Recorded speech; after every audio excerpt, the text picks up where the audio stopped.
Davy. I'm awesome. Welcome to Davy's Awesome Wrestling, where I review wrestling and things, all from the perspective of a fan, not an insider. So this week, I'm going to change it up just a little bit. It was WrestleMania week, biggest night in wrestling, and last few years they've done wrestling 2 nights in a row. Instead of, like I've done the last few years and trying to squeeze that all into one review, I'm going to do 2 different ones, back to back. So today you're going to get night 1. Tomorrow, I'll give you night 2. But at that point, let's get into WrestleMania, night 1, live from Las Vegas. The opening match for the World Heavyweight Championship, Royal Rumble winner Jey Uso challenging Gunther. And this was going to be the first WrestleMania in history where both the Royal Rumble winners were not main eventing. But at least Jey Uso got to open the show, and it is that thing of, if you can't be the last on, you want to be the first. It was a great match. And honestly, it looked like they were going to have Jey lose again when he dove into Gunther hitting him with the belt. But after Jey Uso hit Gunther with a powerbomb and several Uso splashes, then put Gunther in his own sleeper hold until he tapped out, was able to pick up the win and become the new World Heavyweight Champion, which I think was the outcome we all wanted. I think Gunther has done a great job as champion, but it was time for somebody else to take the reins. And ultimately, this is a great way to kick off the show. I would give it a 4 out of 5. Then, for the World Tag Team Championships, the New Day challenging the War Raiders. It was pretty good, and since it was WrestleMania, my brother came over to watch it with me, and of course, New Day comes out, and... New Day? More like last week. Clever.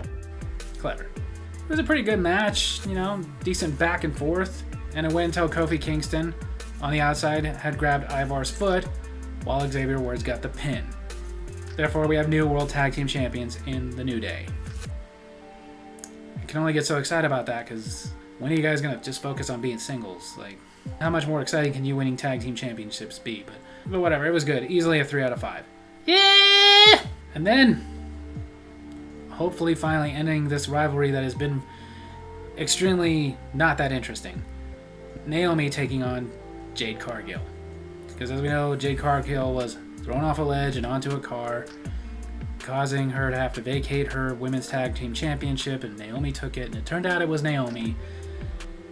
And they're going with this, even though I like Naomi, but I just don't buy her as a heel. I just don't. Not to mention, I've just never been a fan of Jade Cargill, and they're not really listening that the rest don't really care.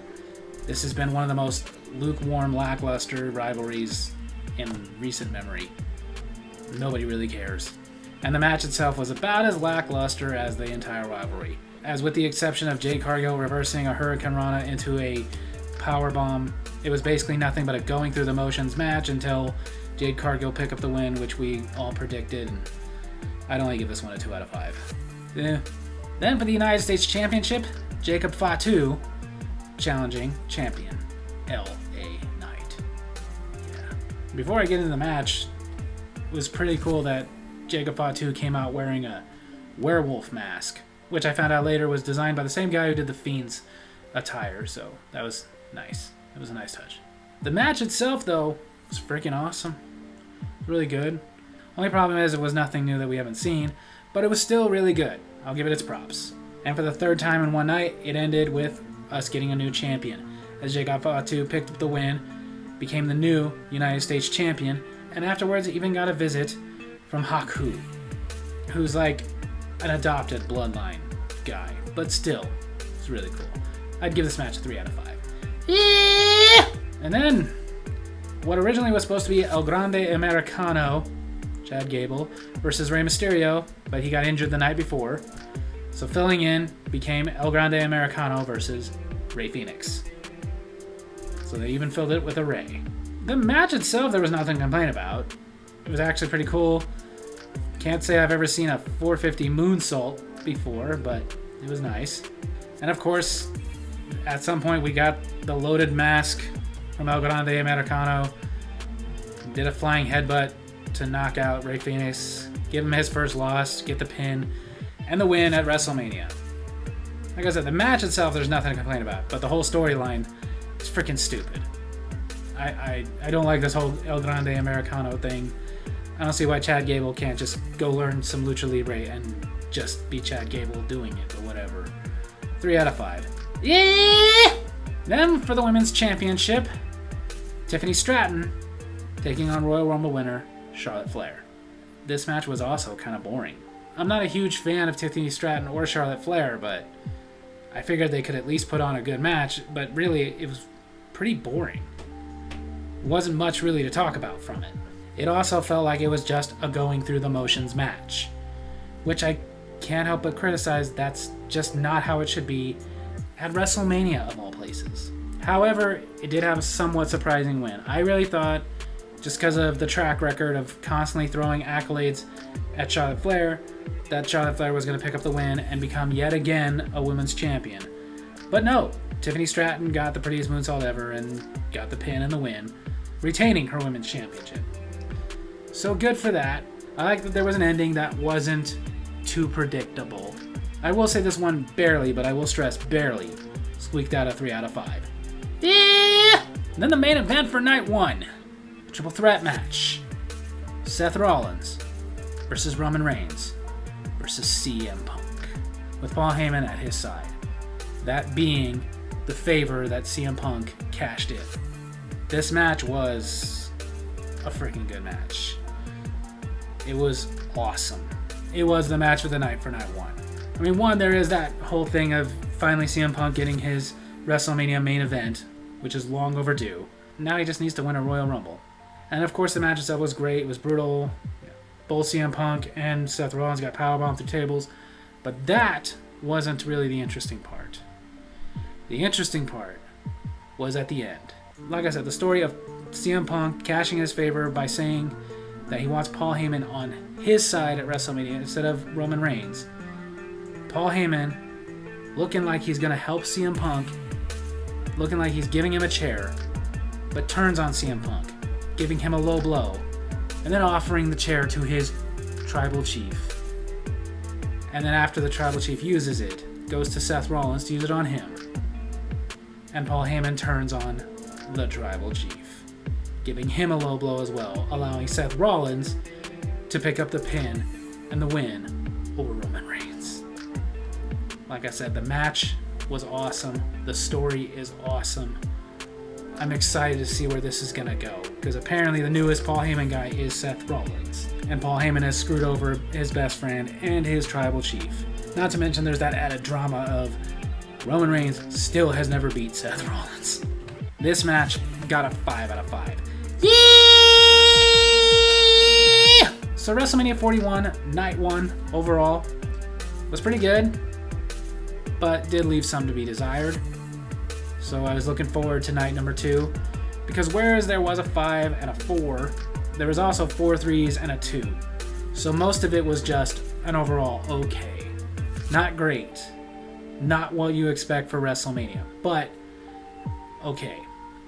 As much as I'm happy that CM Punk finally did get his WrestleMania main event, I still feel it's kind of messed up that the Royal Rumble winners, both of them, did not get the main event. I didn't expect Charlotte Flair to get the main event because until it got really personal, like unscripted personal between her and Tiffany Stratton, we didn't care all that much. And that makes us care somewhat, but I feel like a lot of people were excited to see Jey Uso win the Royal Rumble. He should have main evented night 1. And they could always do CM Punk getting his main event next year, like finally win the Royal Rumble, but I guess we'll see what happens there. And I guess we'll see what happens with Jey Uso. Glad he is the World Heavyweight Champion. I thought it was really cool that they had 4 title matches, 3 exchanged hands. I like Jacob Fatu winning the United States Championship. I like that he's climbing up the ladder. I see big things for him. The Tag Team Championship match, it was good, but I don't really care. The New Day, honestly, even with this heel turn thing, it doesn't change anything. Again, how many times can I get excited about a team winning the Tag Team Championships? So, I don't know. Maybe the World Raiders getting it back might make it interesting. Maybe them getting challenged by another team. I don't know. Honestly, though, I'd really like to see them break up. I'd like to see Kofi Kingston make another singles run, and I would like to see Xavier Woods make a real singles run. I think he could do it, especially as a heel, Xavier Woods. The Naomi and Jade Cargill thing, to me, just feels more like them pushing Jade Cargill down our throats, which has been her whole career. It's one reason I keep calling her Jade Goldberg, because she reminds me so much of Goldberg. big, strong, but can't really put on a great match and can't really get us that emotionally invested. I just really didn't care about this match. Only thing I care about this match is that hopefully this means that this rivalry is over and we can move on. And the El Grande Americano thing, I feel like that was something they could have just settled on a Raw or a SmackDown, because it's just dumb. It's really, really dumb. But either way, it's obviously not over, and with Rey Mysterio not being able to be in it, really felt like it was just a filler match, which is honestly what several other matches felt like. Filler. So ultimately, I liked WrestleMania Night 1, but I wouldn't say it was great. And for it being WrestleMania, that means the bar is raised, and it did not live up to it. So I would honestly only give WrestleMania Night 1 a 3 out of 5. Yeah! So there you have it. That's my wrestling review today. Hope you guys enjoyed it, and if you did, make sure to hit like, hit subscribe, hit the little bell so you get notifications when I post new videos, and leave a comment I can respond to in my next comment corner. And remember to tune in tomorrow for my review of WrestleMania Night 2. Love you guys.